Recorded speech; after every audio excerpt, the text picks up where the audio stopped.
Сотрудничество между университетами и бизнесом имеет стратегическое значение для инноваций и развития страны. Обмен знаниями между университетами и компаниями и реализация совместных проектов имеют решающее значение для привлекательности университетов, конкурентоспособности компаний, трудоустройства студентов, а также экономического и социального роста территорий. Компании осознают ценность молодых и квалифицированных кадров, обладающих определенными навыками в соответствии с развитием корпоративного бизнеса, с большим потенциалом и прочной академической основой, помогающей способствовать инновациям и улучшению изменений. В то же время постоянный контакт и диалог помогают определить конкретные учебные планы для различных путей учащихся. В России сотрудничество между крупными бизнесами и вузами только начинает набирать обороты. Необходимость такой практики также обусловлена тем, что из-за отсутствия практики в профессиональной сфере реальной компании студент не просто не обладает необходимыми в его ремесле умениями и знаниями, но и не знает, где их искать. Не каждый студент в состоянии самостоятельно разобраться в современном рынке, понять, где бы он хотел работать и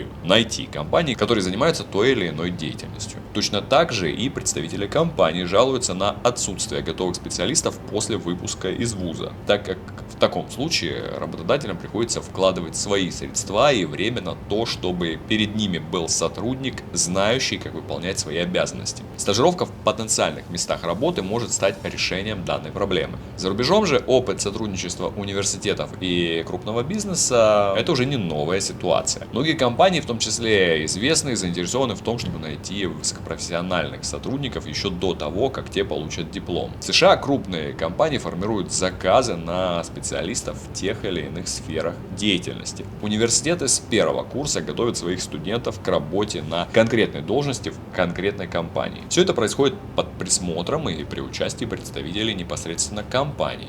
Таким образом, бизнес получает готового профессионала, который уже обучен решению конкретных задач. К примеру, компания Lockheed Martin обладает представительствами в 12 крупнейших университетах Соединенных Штатов, через которые корпорация отбирает до 60% сотрудников.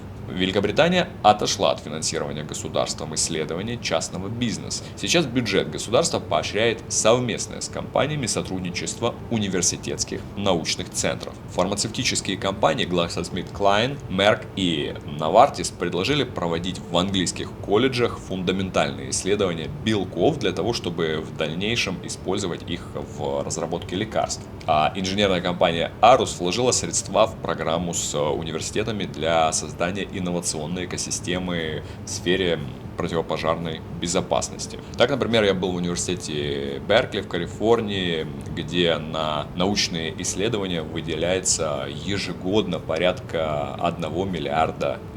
Все эти исследования проводятся в самом университете. Если вам интересен данный выпуск, посмотрите его, линк ставлю в описании к данному ролику. В Германии компания Bayer создала программу гранты для целей, которая дает возможность получения финансирования молодыми исследователями в области разработки лекарственных средств. Кстати, Германия вообще одна из передовых стран в плане развития и финансирования стартапов. В Бразилии также существует опыт взаимодействия учащихся с работодателями, но построен он несколько иначе. Государство выбирает для образовательных проектов подростков и молодых людей от 14 до 24 лет. Ребята могут совмещать школьное образование с прохождением программ по подготовке техкадров. Для молодежи разрабатываются специальные программы профессионально-производственной подготовки кадров, так называемые контракты 4ПК. Законодательство Бразилии обязывает крупных работодателей заполнять этими контрактами до 15% имеющихся вакансий. Спрос и предложение на рынке труда контролирует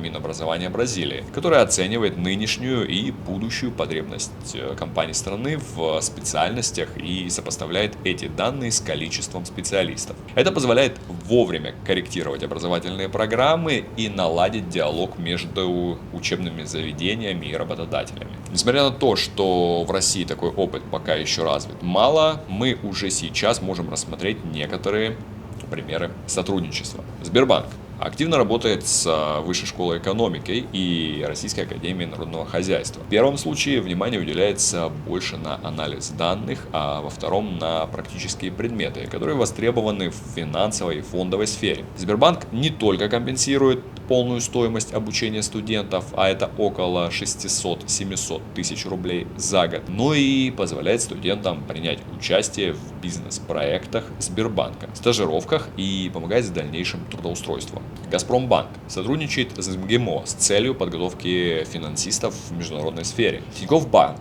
интересуется специалистами по машинному обучению и функциональному программированию, которых он готовит в МФТИ. Газпромнефть поддерживает Мурманский государственный технический университет по обучению студентов навыкам закупок и логистики. Роснано объединяет ресурсы сразу 3 университетов – МИСИС, МФТИ и МИФИ с целью подготовки инженеров в сфере высоких технологий. Образование дает также возможность пройти одновременно стажировку в одном из 14 проектов Роснано с дальнейшим трудоустройством самых успешных и показавших себя студентов. В РУДН, в Институт мировой экономики и бизнеса, приглашают преподавателей-практиков, чтобы те могли дать не только теорию, но сами понимаете что. ВУЗ отдает предпочтение топ-менеджерам крупных предприятий и банков, которые при этом имеют ученую степень, кандидаты экономических наук. Выбор таких специалистов обусловлен тем, что такие люди умеют не только давать информацию, но и преподавать ее должным образом. Так, чтобы студенты не были перегружены информацией, чтобы получали действительно только необходимые навыки. Мероприятия, в которых участвуют приглашенные специалисты, могут быть разными. Это могут быть мастер-классы, решение бизнес-кейсов, как, кстати, в Гарвардском университете. Здесь же в Институте мировой экономики и бизнеса присутствует обязательный к прохождению курс по карьерным навыкам, который осуществляется ведущими экспертами HR-консалтинга. Цель данного курса – подготовить студентов к рынку труда. Здесь студентов учат составлять резюме, проходить все этапы собеседования, включая решение тестов и кейсов. Когда речь идет о взаимодействии компаний и вузов, не всегда имеется в виду передача опыта сотрудников крупных компаний студентам. Сотрудничество, которое является взаимовыгодным для обеих сторон, может заключаться и в другом. Всемирно известная компания Google заключила соглашение с Мюнхенским технологическим университетом в области развития робототехники и искусственного интеллекта, что приведет к развитию новых программ и исследований в университете. Это, кстати, один из ведущих университетов Германии. Компания также выделила более $1 миллиона для подготовки молодых специалистов. Австралийский филиал компании Microsoft активно сотрудничает с университетом Гриффит, благодаря чему программы и оборудование вузов модернизируются, что позволяет соответствовать современному технологическому прогрессу и реалиям цифрового образования. Небезызвестный Amazon находится в партнерстве с Политехом Вирджинии в рамках проекта по созданию в штате уникального кампуса технических инноваций, где будут предложены около 500 программ магистратуры, а также где будут проводиться крупнейшие исследования в области инженерии и программного обеспечения. Facebook создал инновационную лабораторию виртуальной реальности при Университете Вашингтона. Мы должны понимать, что основная задача высшего образования – подготовить конкурентоспособных специалистов для рынка труда, а сделать это качественно, не имея связи с ним, нереально. Сотрудничество с бизнесом помогает понять, что нужно рынку и что ему будет нужно через несколько лет. И на основании этого менять учебные программы. Ритм жизни меняется быстро, а потому нет смысла обучать студентов по старой школе, когда знания, которые были годными несколько лет назад, таковыми больше не являются. Поэтому так называемый UR, то есть University Relations, должен активно развиваться. От себя могу добавить, что выбирая для себя университет для обучения, обязательно смотрите на то, что происходит в жизни университета, с какими компаниями он сотрудничает, какие инвестиции проводятся в университет. Так вы для себя можете найти перспективную специальность. Если вам понравилось данное видео, поставьте ему лайк, пишите в комментариях, о каких вузах и специальностях вам интересно узнать. Также заходите к нам на сайт www.smaps.ru, там много всего интересного из мира образования за рубежом.